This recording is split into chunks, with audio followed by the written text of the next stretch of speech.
we would like to see another concept we would like to share with you. It's about the assessment, and Francisca will present you the fundamentals regarding assessment and the link with adaptation.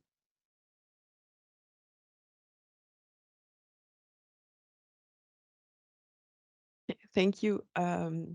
Yes, so basically, I mean, an adaptation policy or strategy is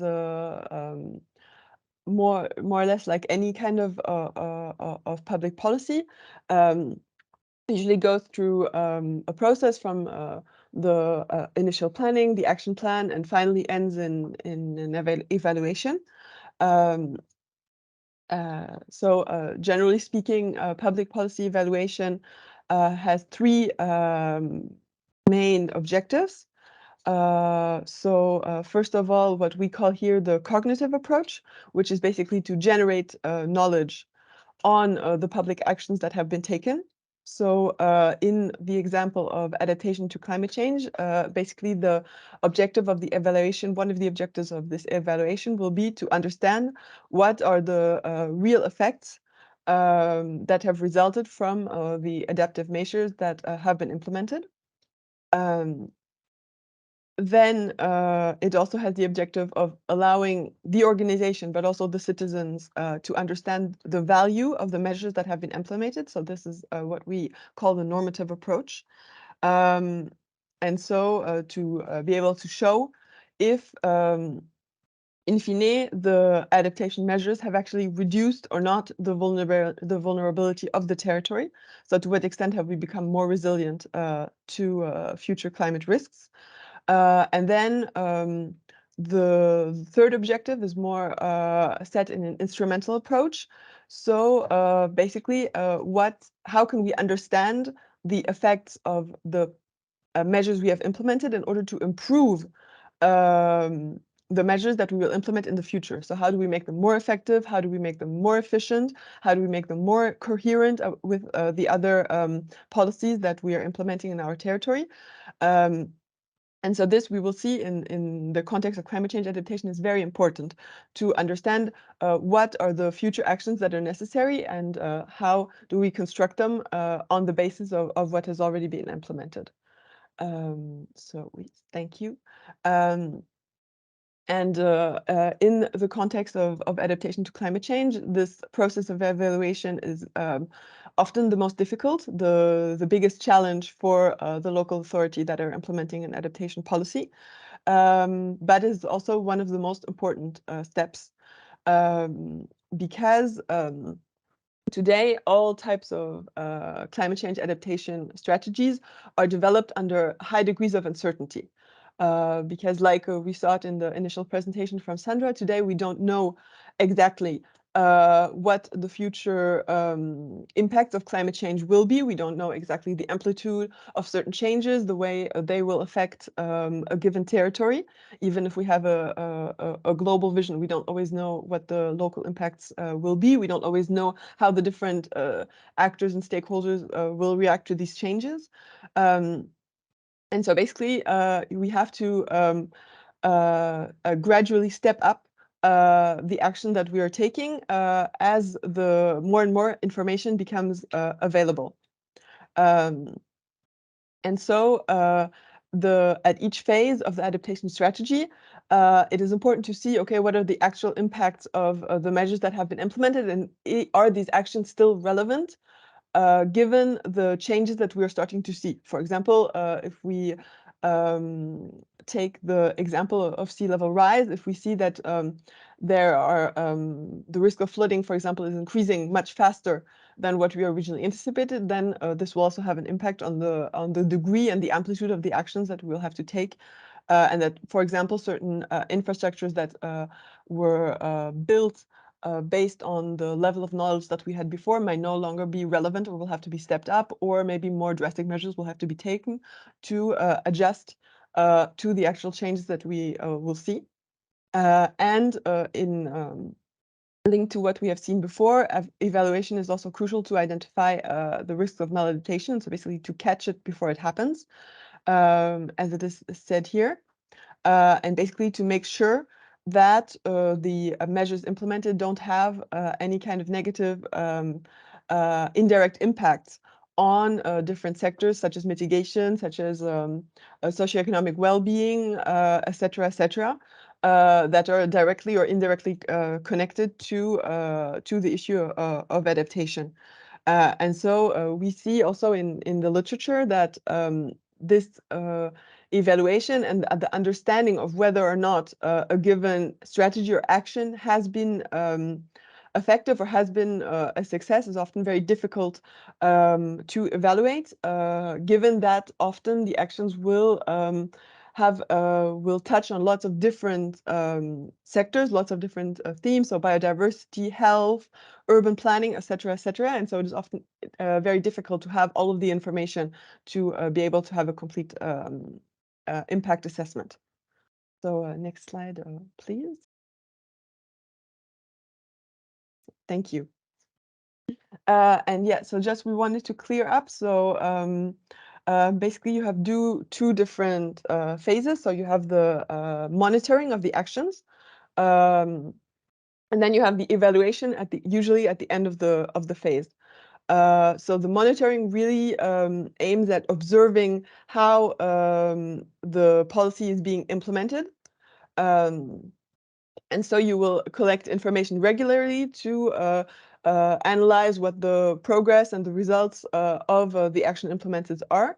And so it is usually an internal exercise inside of the organization which is implementing the policy to be able to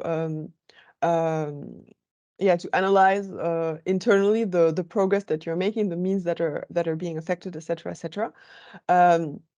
While evaluation will really be not just to analyze the progress that is being made, but really think about how you can improve future policy programming on the basis of the effect that we have observed. So it is also difficult sometimes to find the to point the direct causality between some of the actions that have been implemented and the actual effects that we are observing on the territory. So this is one of the main challenges also of evaluation. And so it is a much more episodic process, which will usually be conducted at the end of a program or after the end of the implementation of a policy and before starting the development and the planning of the new strategy. And what is very important to us is that the evaluation exercise it cannot be internal. It has to be participative, and it has to involve a lot of external stakeholders and even the citizens of the territory in order to make sure that, like we said, to really understand all of these different direct and indirect impacts of the actions that are implemented, and also to better understand what the future action that will have to be taken can be based on the actual needs of the different stakeholders. And so we have a concrete example for you on the next slide. Thank you. So we just wanted to show you the example of a logic impact diagram to illustrate kind of these, what are the different indicators or goals set for monitoring on the one side and evaluation on the others. And the example that we chose is the transformation and renovation of schoolyards, which is a big issue in the Ile-de-France region, because we see that a lot of the schoolyards traditionally are very mineral. There's a lot of concrete, there's not a lot of trees, not a lot of vegetation.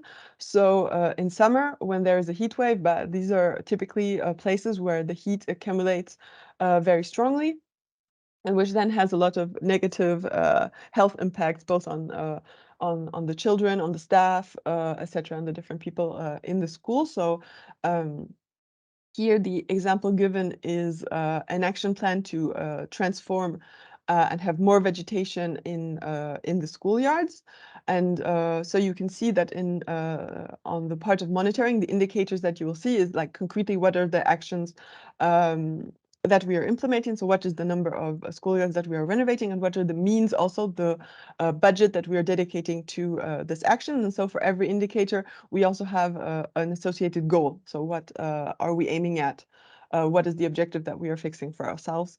And then we see that in the evaluation process, it's much more about the actual impacts that the implemented actions will have. So concretely, okay, we have renovated maybe 5 different school years, but what are the impact that this has on temperature during heat waves? Does this actually have a positive impact on sick days? So does it have positive health benefits for the students and for the staff in the schools? And are there maybe some indirect effects that we could imagine? So for example, here about raising awareness about the issues of greening, of urban heat, etc. And how's this felt by the people that are concerned. So this is just to give you an example of the different indicators that are associated to the monitoring and to the evaluation phases. And so we can go to the next slide. Yes, thank you.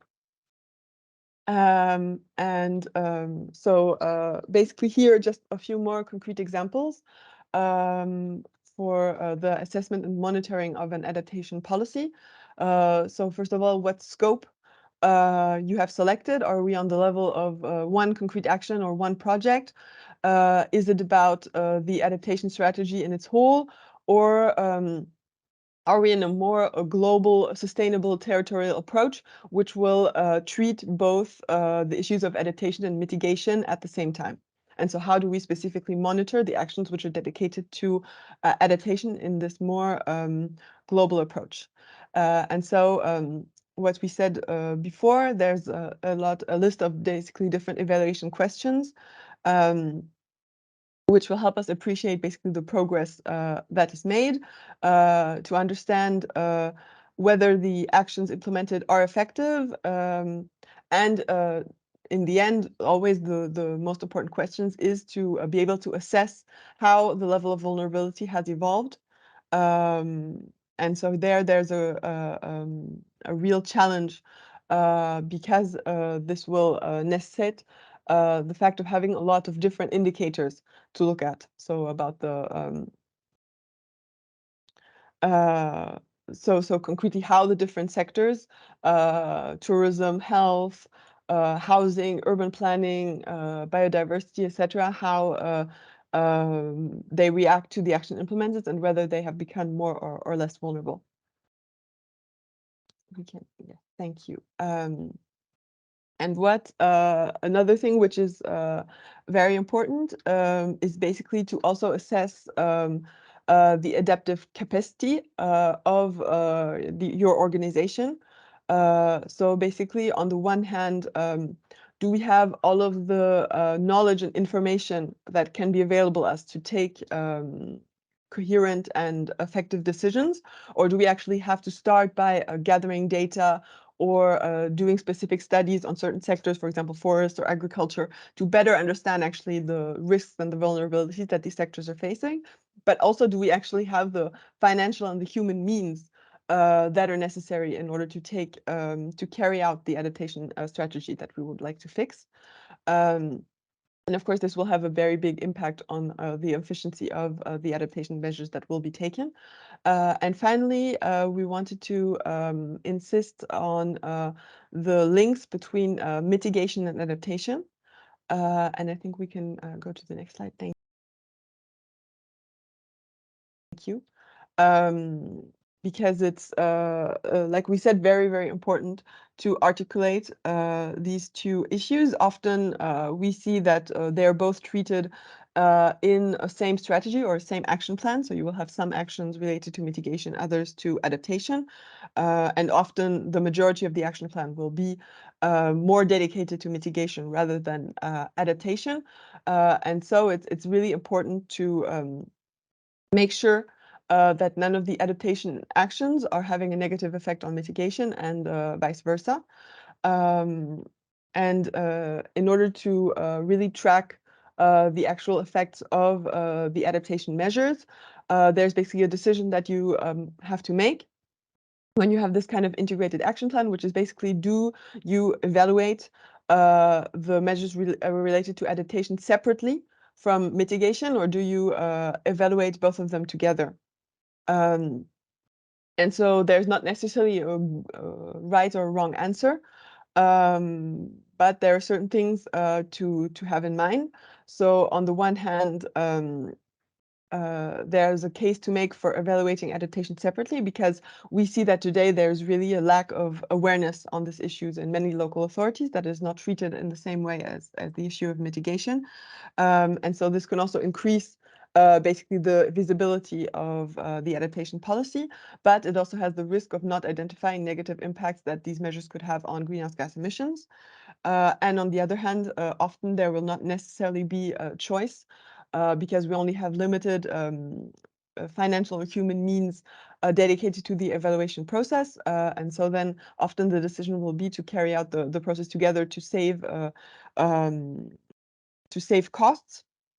But then this will have the risk of excluding certain indicators or stakeholders which are specific to adaptation and which are not integrated into mitigation. So yeah, and you just have on the next slide a small overview of the differences. And so really the one I think we would like to emphasize is really the difference that on mitigation, it is much easier in a certain way because you have one universal indicator, which is the evolution of greenhouse gas emissions, which you can track. And in adaptation, it will be much more complicated due to the fact that you have a combination of indicators and that some of these indicators may only be valid for a limited time as impacts of climate change evolve and progress. And I think the next should be the last slide. Yes, so just as a conclusion, this is a methodology to evaluate the adaptive capacity of your organization, which has been developed by ENERGee, and yeah, which we would encourage you to have a look at. And it basically gives a bit an overview of the different evaluative questions that you can have in order to evaluate your adaptation policy. Thank you. Thank you, Francisca. So you have a concentrate overview of the fundamentals about adaptation and about the evaluation, the monitoring. And for us, it was very important to share with you this few slides to have the same vision and the same vocabulary about adaptation and about assessment, because we need some data, but why we need this data and for what kind of works and for what kind of exercise. So